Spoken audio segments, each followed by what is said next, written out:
नमस्कार, capital TV Bihar की खास पेशकश 5 का पंच देख रहे हैं आप। मैं हूं सृष्टि राय। आज हम बात करेंगे बिहार की 5 बड़ी खबरों की। इसमें बात होगी सियासत के बदलते समीकरणों की, सरकार के काम करने के तरीकों की, प्रशासन की कामयाबी और नाकामियों की, और साथ में चर्चा करेंगे नीतीश कुमार की सरकार पर उठ रहे सवालों की। तो अब रुख करते हैं खबरों की तरफ। पहली खबर में बात बदलते समीकरणों की। मांझी के बाद अब कुशवाहा ने भी अमित शाह से की मुलाकात, मच गई बिहार के सियासी गलियारों में हलचल। दूसरी खबर में बात अतीक हत्याकांड की। अतीक अशरफ जिंदाबाद, मोदी योगी मुर्दाबाद। बिहार की राजधानी में नमाज के बाद लगे नारे, ईद के पहले मचा बवाल। तीसरी खबर में बात नीतीश सरकार पर उठ रहे सवालों की। आनंद मोहन की रिहाई के लिए कानून में संशोधन पर दलितों पिछड़ों को कब मिलेगा न्याय, बीजेपी का नीतीश सरकार पर सवाल। चौथी खबर में बात जातीय जनगणना की। बिहार में जातीय जनगणना के खिलाफ याचिका पर सुप्रीम कोर्ट सुनवाई के लिए तैयार। 28 अप्रैल को होगी सुनवाई। पांचवी खबर में बात ट्विटर की। ट्विटर की नई गाइडलाइंस, ब्लू टिक के लिए paid subscription. Nitish Kumar Twitter account का ब्लू टिक हटा, तेजस्वी के अकाउंट का भी वही हाल। पहली खबर, जेडीयू से अलग होने के बाद राष्ट्रीय लोक जनता दल के अध्यक्ष उपेंद्र कुशवाहा लगातार नीतीश कुमार पर हमलावर हैं और बीजेपी के साथ नरम है। वहीं उपेंद्र कुशवाहा ने केंद्रीय गृह मंत्री अमित शाह से मुलाकात की। 45 मिनट की इस मुलाकात में बीजेपी के पूर्व प्रदेश अध्यक्ष डॉक्टर संजय जायसवाल और आरएलजेडी के राष्ट्रीय प्रधान महासचिव माधव आनंद भी उपेंद्र कुशवाहा के साथ थे। इस मुलाकात के बाद बिहार की राजनीतिक गलियारों में हलचल शुरू हो गई है। इस मुलाकात को लेकर बिहार की राजनीति में कई मायने निकाले जा रहे हैं। इसे लोकसभा चुनाव 2024 से जोड़कर देखा जा रहा है। जानकारी के मुताबिक उपेंद्र कुशवाहा अमित शाह से यूं ही नहीं मिलने गए थे। ये एक बड़े प्लान का हिस्सा है जो इस महीने के अंत में अंजाम तक पहुंच जाएगा। इस प्लान पर उपेंद्र कुशवाहा ने काम करना शुरू भी कर दिया है। अमित शाह से मुलाकात इसी प्लान का हिस्सा है। ऐसा लग रहा है उपेंद्र कुशवाहा एनडीए में जाने का मन बना चुके हैं, इसलिए आखिरी दौर की बात के लिए वो अमित शाह से मिले। बड़ी जानकारी यह है कि उपेंद्र कुशवाहा ने लोकसभा चुनाव 2024 को लेकर सीट शेयरिंग पर भी अपने मन की बात सामने रखी। यूं समझिए कि उपेंद्र कुशवाहा का एनडीए में आना तय हो गया है। यह अलग बात है कि वो एनडीए में अपनी नई पार्टी आरएलजेडी का विलय नहीं करेंगे, बल्कि गठबंधन के बतौर एक पार्टी में शामिल होंगे। अब सवाल यह है कि जब सब कुछ हो चुका है तो उपेंद्र कुशवाहा इसके बारे में खुलकर बात क्यों नहीं कर रहे। तो जान लीजिए, इसके लिए उपेंद्र कुशवाहा को 3 खास तारीखों का इंतजार है। इसी महीने यानी अप्रैल के आखिर में कुशवाहा नीतीश के गढ़ यानी नालंदा में घुसेंगे। 28, 29 और 30 अप्रैल को कुशवाहा की पार्टी आरएलजेडी नालंदा के राजगीर में शिविर लगाने जाएगी। कहने को तो इस शिविर में पार्टी की मजबूती पर मंथन होगा, लेकिन इसी शिविर में उपेंद्र कुशवाहा अपनी मन की बात रखेंगे। यूं कहिए कि उपेंद्र कुशवाहा इसी शिविर में एनडीए के साथ जाने और महागठबंधन के खिलाफ जंग का ऐलान करेंगे। दूसरी खबर, माफिया से पॉलिटिशियन बने उत्तर प्रदेश के अतीक अहमद की हत्या की आग अब बिहार में सुलगने लगी है। राजधानी पटना में अतीक के समर्थन में प्रदर्शन किया गया। ईद के पहले बिहार में बड़ा विवाद हो गया। विवाद की जड़ में उत्तर प्रदेश के कुख्यात माफिया पॉलिटिशियन अतीक अहमद हत्याकांड है। पटना जंक्शन के पास उस समय विचित्र स्थिति पैदा हो गई जब मुस्लिम समुदाय के कुछ लोग अलविदा की नमाज के बाद सड़क पर उतर आए। प्रदर्शनकारियों ने अतीक और अशरफ को शहीद बताया। वही योगी मोदी मुर्दाबाद के नारे भी लगाए।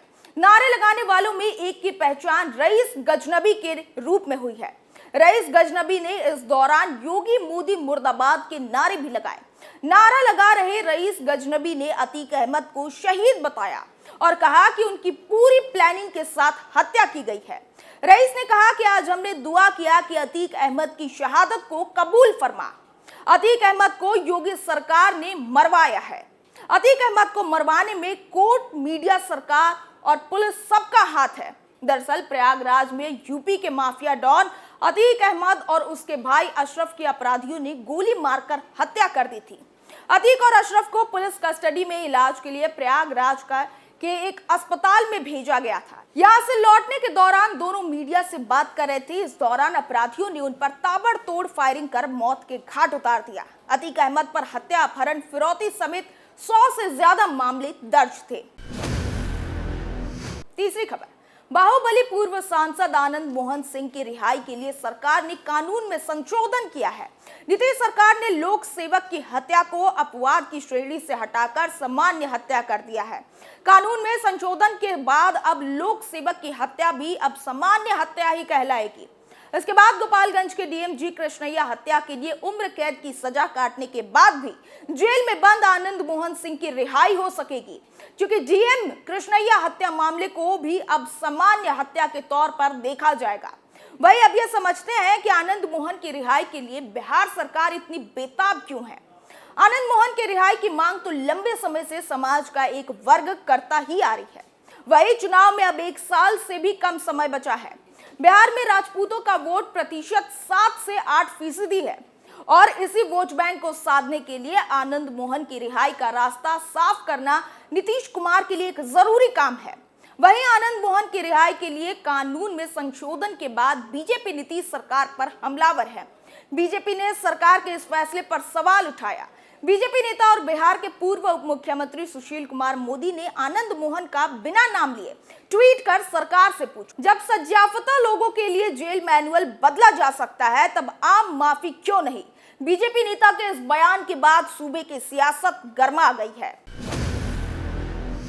चौथी खबर, बिहार में जातीय जनगणना के मामले पर अब सुप्रीम कोर्ट में सुनवाई करेगा। जातीय जनगणना को सुप्रीम कोर्ट ने चुनौती दी थी, उस पर अब सुनवाई के लिए सुप्रीम कोर्ट ने हामी भर दी है। मिली जानकारी के अनुसार इसी महीने 28 अप्रैल को सुप्रीम कोर्ट में जातीय जनगणना पर सुनवाई होगी।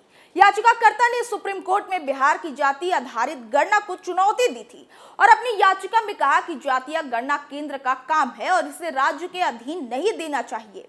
बता दें कि बिहार में जातीय गणना का दूसरा फेज शुरू हो गया है। पहले फेज के समापन के बाद अब दूसरे फेज में जातियों समेत अन्य कैटेगरी में कोड निर्धारित किए गए हैं। लोगों से गणना कार्य में लगे कर्मी घर घर जाकर जानकारी जुटा रहे हैं।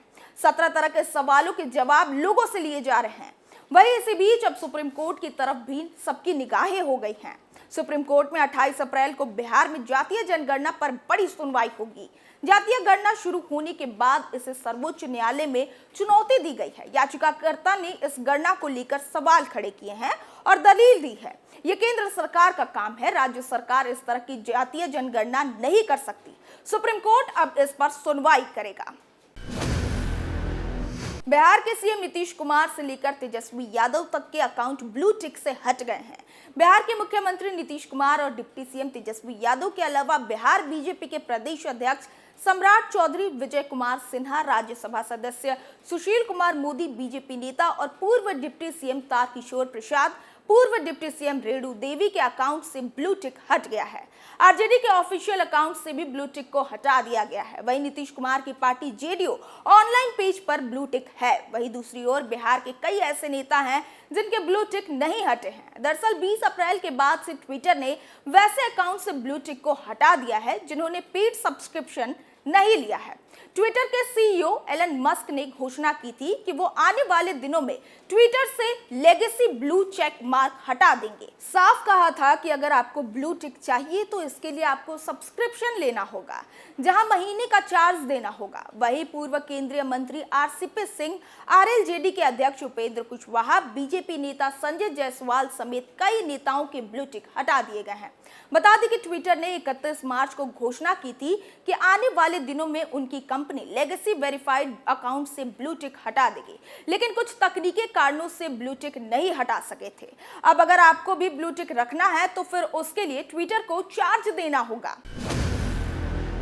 5 के पंच में आज के लिए बस इतना ही। फिर पेश होंगे कल की 5 बड़ी खबरों के साथ। तब तक के लिए देखते रहिए कैपिटल टीवी बिहार। नमस्कार।